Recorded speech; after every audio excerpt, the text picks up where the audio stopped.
Bom dia, paz do Senhor, adolescentes, como que vocês estão? Estão todos bem? Coloca aí embaixo, escreve, eu estou bem, professor Olino. Vamos orar, amém? Para iniciarmos. Pai nosso que estás no céu, santificado seja o teu nome, venha a nós o teu reino, seja feita a tua vontade, assim na terra como nos céus. O pão nosso de cada dia nos dá hoje, perdoa as nossas dívidas, assim como nós perdoamos os nossos devedores. Não nos deixes cair em tentação, mas livra-nos do mal, pois o teu reino, o poder e a glória para sempre. Amém. Que a nossa manhã venha ser uma manhã de bênçãos. Amém? Porque vocês devem, às vezes, estar estranhando por que eu orei o Pai Nosso.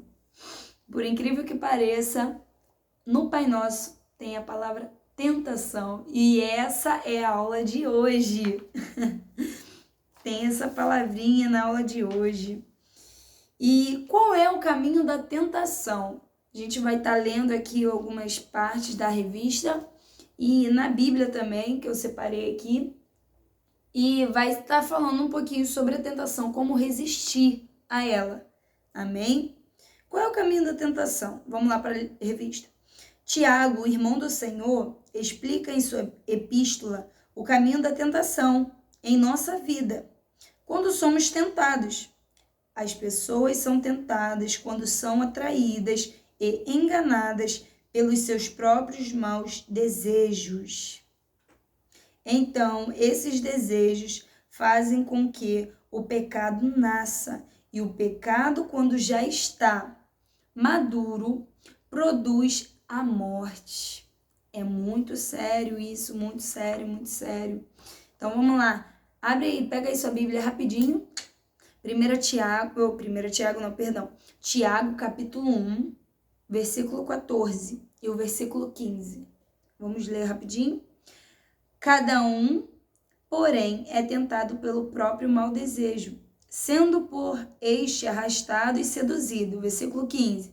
Então, esse desejo, tendo concebido, dá à luz o pecado, e o pecado, após ser consumado, gera a morte.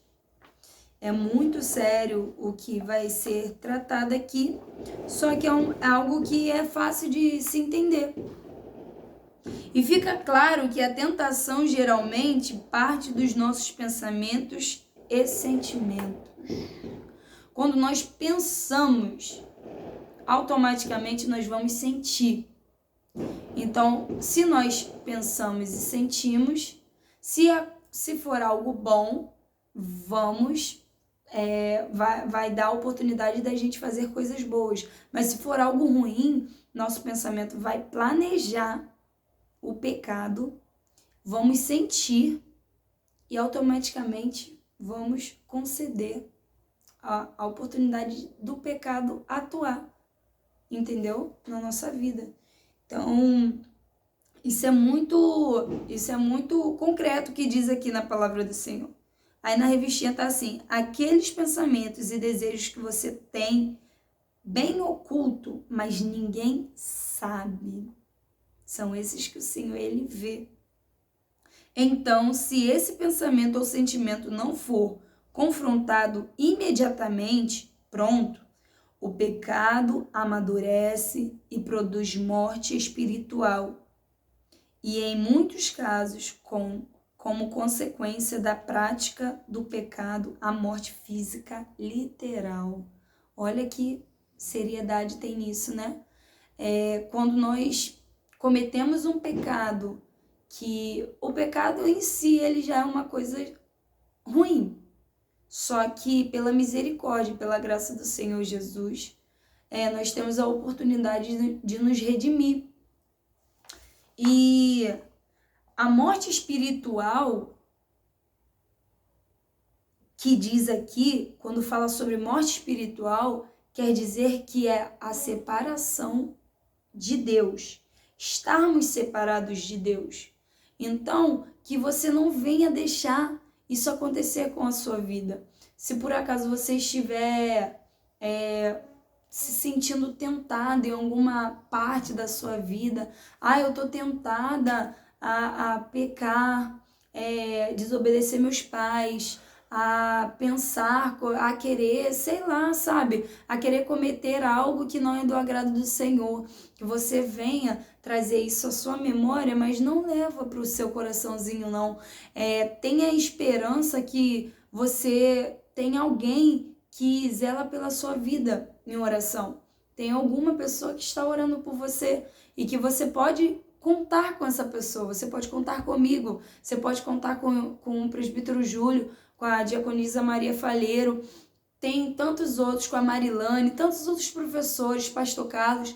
Então, quando você quiser conversar, você chama um de nós ou ora ao Senhor e peça que esse pensamento, esse sentimento saia do seu coração.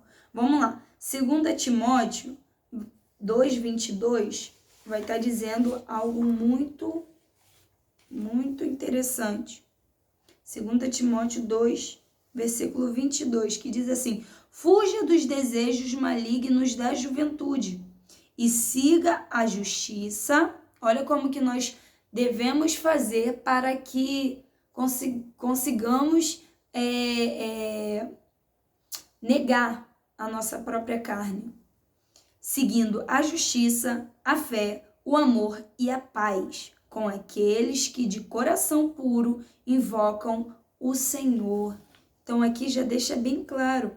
E no livro de 1 Coríntios, capítulo 10, versículo 13, vai dizer também sobre: não sobreveio a vocês tentação que não fosse comum aos homens. E Deus é fiel. Ele não permitirá que vocês sejam tentados além do que podem suportar. Mas quando forem tentados, Ele mesmo providenciará um escape para que o possam suportar. Olha só, Deus ele mesmo fala conosco que por mais que a gente peque, por mais que a gente talvez fuja sabe, da ligação com Ele, Ele vai enviar socorro. E que o socorro do Senhor Jesus possa alcançar a sua vida, a sua casa, a sua família. E não deixa que nenhuma menininha, nenhum menininho te atrapalhe de servir ao Senhor. Foque nos seus estudos. Deus ele tem muito mais para você. E no livro de Tiago, capítulo 4, versículo 7, para terminar, diz assim: portanto, submetam-se a Deus, resistam ao diabo e ele fugirá de vocês. Glória a Deus, submetam-se a Deus, orem a Deus, busquem na palavra o socorro diário, busquem em oração, sabe? Se dedique a Deus, porque verdadeiramente o Senhor Jesus, ele vai ir ao seu encontro, ele vai te socorrer.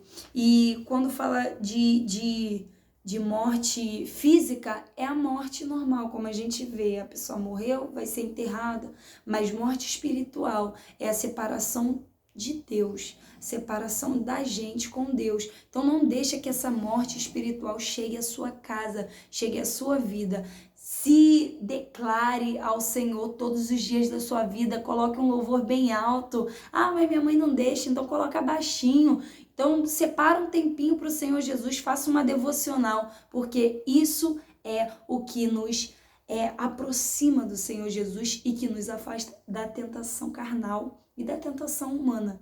Então, receba do Senhor Jesus, vamos estar juntos novamente hoje à noite, conto com você. Amém? Beijo em seus corações, fique na paz.